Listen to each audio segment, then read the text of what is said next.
मंगलवार को मंगल करते मंगलमय भगवान। मंगलवार को मंगल करते मंगलमय भगवान।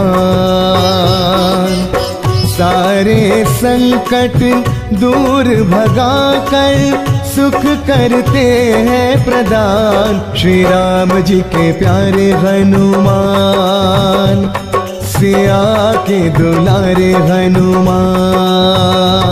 श्री राम जी के प्यारे हनुमान, सिया के दुलारे हनुमान। मंगलवार को मंगल करते मंगलमय भगवान।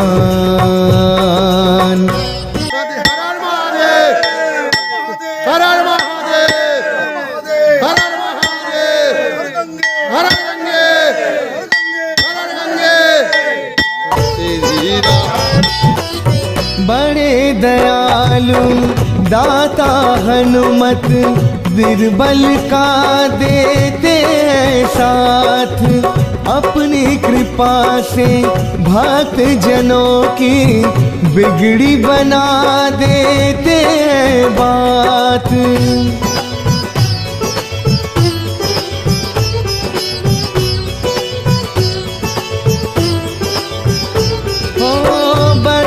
दयालु दाता हनुमत, निर्बल का देते हैं साथ। अपनी कृपा से भक्त जनों की बिगड़ी बना देते हैं बात। राम कृपा से भक्त जनों का करते हैं कल्याण। राम कृपा से भक्त जनों का करते हैं कल्याण। सारे संकट दूर भगाकर सुख करते हैं प्रदान। श्री राम जी के प्यारे हनुमान, सिया के दुलारे हनुमान। श्री राम जी के प्यारे हनुमान, सिया के दुलारे हनुमान। इनके द्वार पे जो भी आए उसको गले लगाते हैं। शरणागत को हर बाधा से अंजनी लाल बचाते हैं।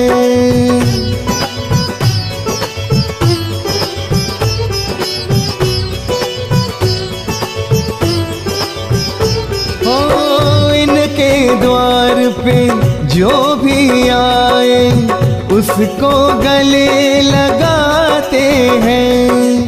शरणागत को हर बाधा से अंजनी लाल बचाते हैं।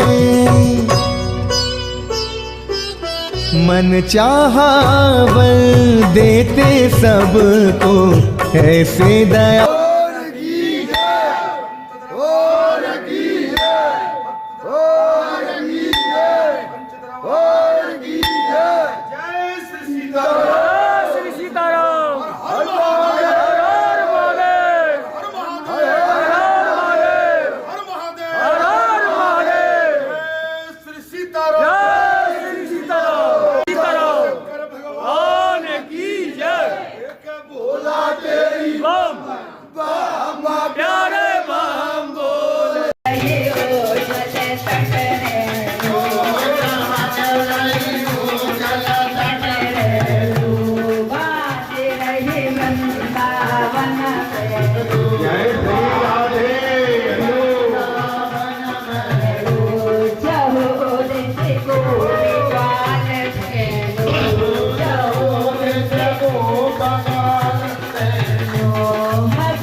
आरती हो गई ठाकुर जी की, भजन हो गया, कीर्तन हो गया, मंगलाचार हो गया और आनंद भरी रस कथा, भागवत कथा जे अमृत है, जे संजीवनी है।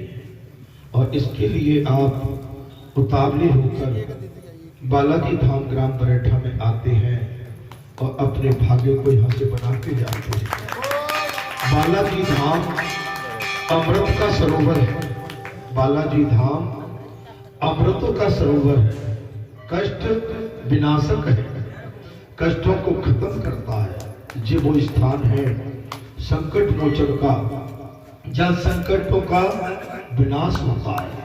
हे संतो, हे महात्माओं, मैं आप सभी का वंदन अभिनंदन करते हुए श्री हरि कथा को कहने का प्रयास करता हूँ।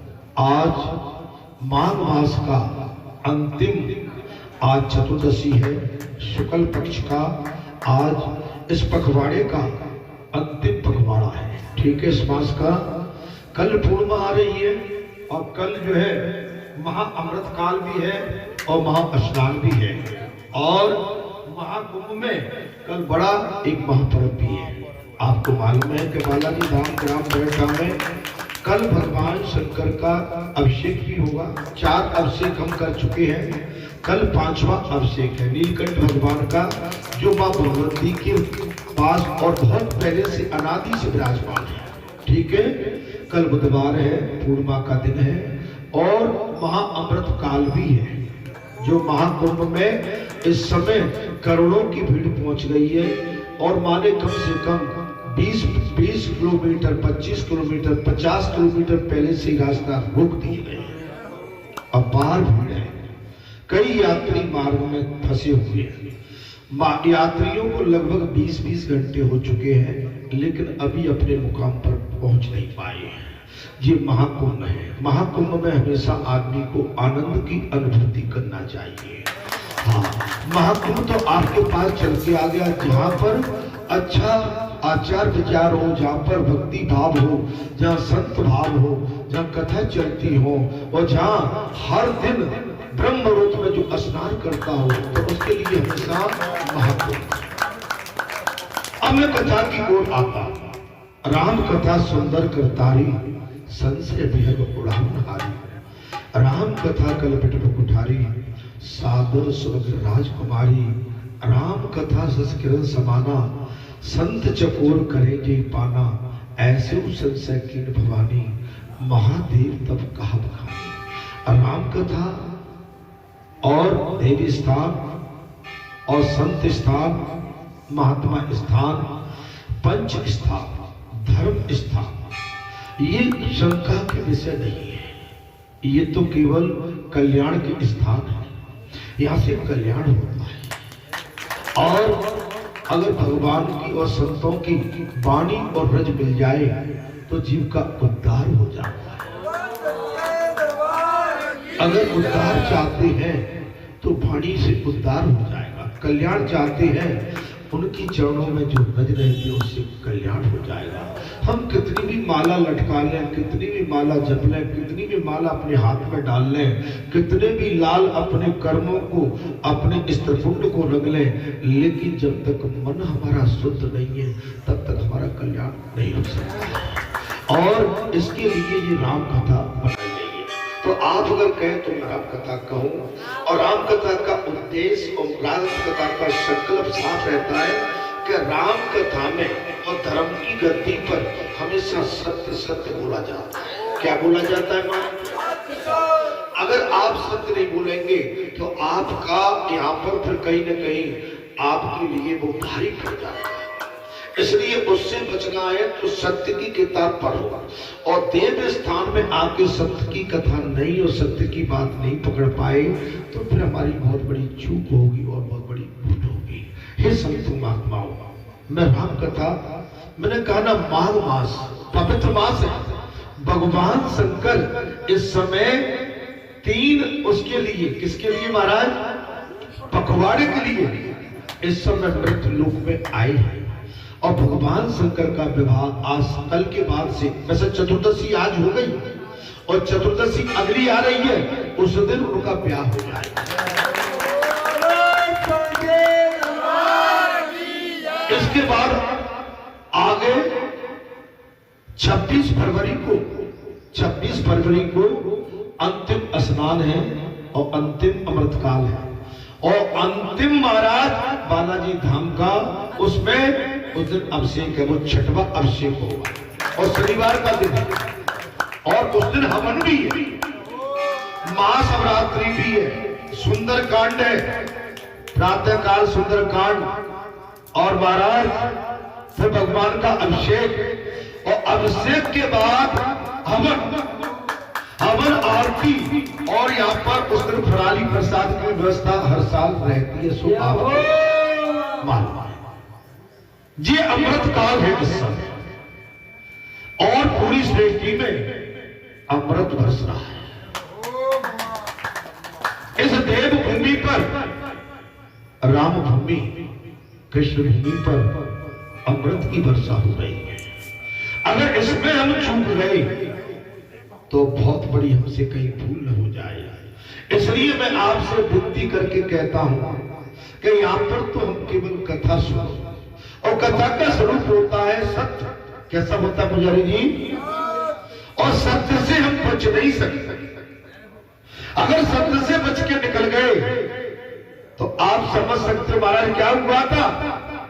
कौरव अनेक थे, पांडव 5 थे, लेकिन 5 पांडव सत्य पर डटे रहे। अंत में विजय तो किसकी होती है? किसकी होती है? विजय किसकी होती है? रावण की इतनी बड़ी सेना लंका में थी, राम अकेले थे लक्ष्मण के साथ और बानर भालू थे, लेकिन एकलक पुत्र सवालक नाती और जा रावण के दिया। ऐसा तो महात्माओं सत्य पर चलो, सत्य आपका हमारा कल्याण करता है। कथा का स्वरूप भी सत्य है। ये देवभूमि है, ये बाबा हनुमंत लाल का स्थान है।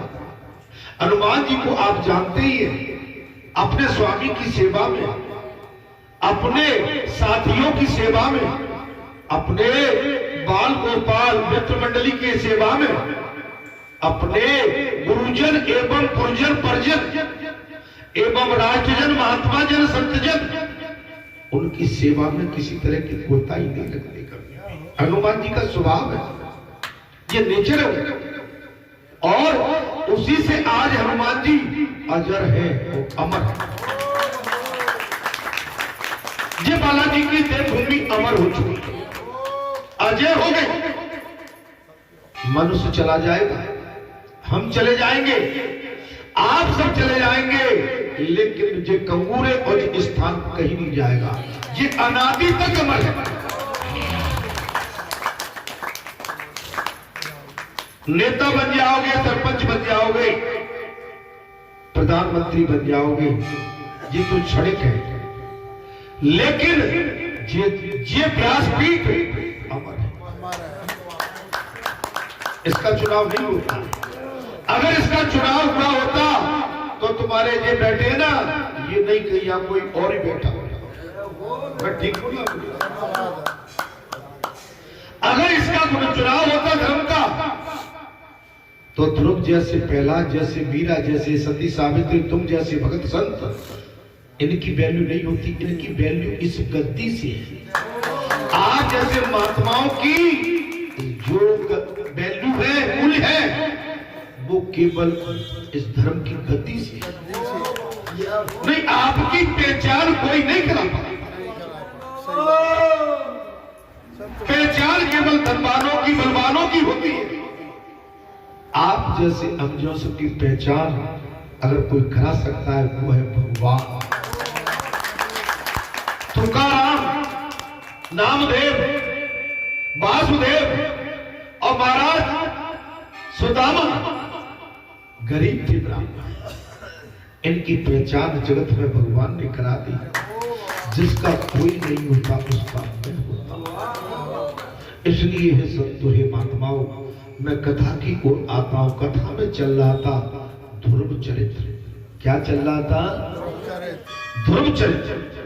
इसी ध्रुव चरित्र को कह के हम यहां से उस दिन कहां पहुंचे थे?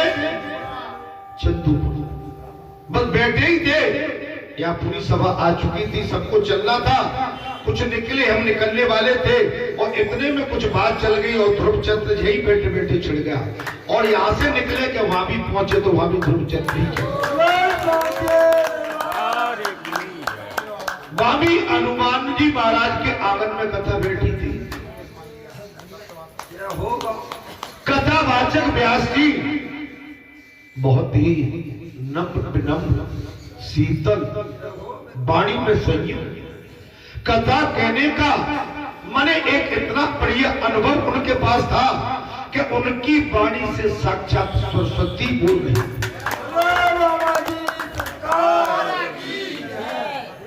उनकी वाणी से सरस्वती टपक रही थी।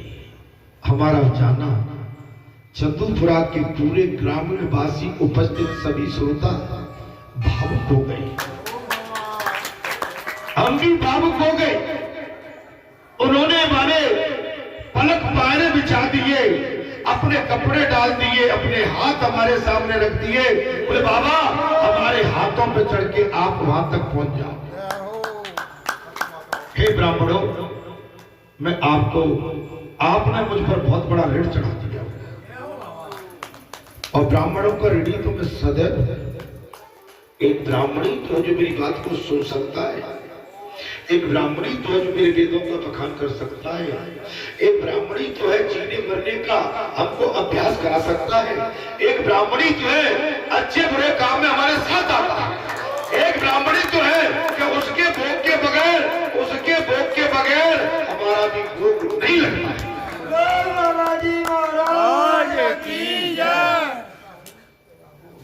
उन ब्राह्मणों ने मुझे पर इतना बड़ा ऋण चढ़ा दिया। मैं 2 घंटे कथा में रहा, लेकिन 2 घंटे तक मेरे आंसू बंद नहीं हुए थे। इतने भावुक थे, मैं भी भावुक हो गया। मैं भी अपनी करुणा को रोक नहीं पाया, मेरे भी आंसू टप टप टपक रहे थे। और जब मैं वहां से विमुख होने लगा, चलने लगा, व्यासपीठ पर आसीन महाराज जी ने कथा रोक कर कहा, बोले महाराज एक बार पुनः आप अपनी कृपा करना, आना जरूरी है। सारा पंडाल फिर खाली होता है। जब हम चलने लगे, हमारे पीछे पूरी पंडाल लग गई। अब इससे बड़ा मेरे लिए अमूल्य समय और मेरे अमूल्य जीवन का भाव मेरे लिए तो और कुछ नहीं हो सकता। मेरे जीवन काल में या तो मैं ईश्वर को गया या रमोगवा में गया। ये मैंने 2-3 स्थान चिन्हित किए। धर्म को जो पहचानता है वो धर्म की कदर करता है। धर्म केवल दिखाने से नहीं, अरे धर्म तो समर्पित भाव से होता है। हे शब्दों महात्माओं, मैं तुम्हारे प्रेम का भूखा हूं। मुझे तुम्हारा धन नहीं चाहिए, मुझे तुम्हारा पैसा नहीं चाहिए, मुझे तुम्हारा प्रेम चाहिए। मुझसे प्रेम से सौदा करोगे तो मुझको छान नचाओगे, मैं भरना मुझसे प्रेम का सौदा करोगे, जहां गवाओगे वहां गाऊंगा। मुझसे प्रेम का सौदा करोगे, जहां मुझे रुलाओगे वहां मैं तुम्हारे साथ बैठ के रोऊंगा।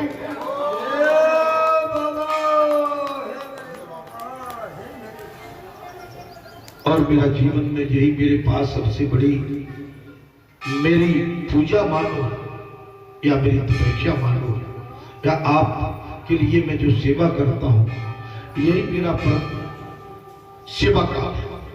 मुझे धन नहीं, मुझे मन चाहिए, मुझे बल नहीं, आपका सहयोग चाहिए, आपका समर्थन मुझे सनातन के लिए चाहिए। मैं आगे ज्यादा नहीं बोलूंगा। मैं आज अति आनंद में हूं और मैं पूरे वैराग में हूं, मैं पूरी योग विद्या के साथ हूं। ऐसा तो महात्माओं, आपने अभी कल 4 परसों भी यहाँ पर एक कार्यक्रम हुआ था, मैं साक्षात विराजमान था। मैं संत आए, मैंने संतों का वंदन अभिनंदन किया, मेरे बच्चों का वंदन अभिनंदन किया, और मैंने जो मुझ पर बन सकता था मैंने अपनी वाणी के माध्यम से उनका पूरा जो था सम्मान किया। इसके आगे मैं कुछ और ज्यादा बोलना नहीं चाहूंगा। आप मेरे नेचर से भली भांति परिचित है। मैं एक ही अनुरोध करूंगा जी, आपके पास बहुत बड़ी धरोहर है, आप इस धरोहर को संभाल के रखना। हम लाए हैं तूफान से कश्ती निकाल के, इसको सब, इसको ओ मेरे बच्चों इसको रखना, तुम संभालो। जी आपके पास मणि अनायास नहीं आ गई, जी आपके पुरखों के द्वारा, आपके पूर्वजों के द्वारा, आपके न कितने श्रेष्ठ तपस्वियों के द्वारा जब तपस्या की गई होगी तब ये कश्ती, ये मणि आई।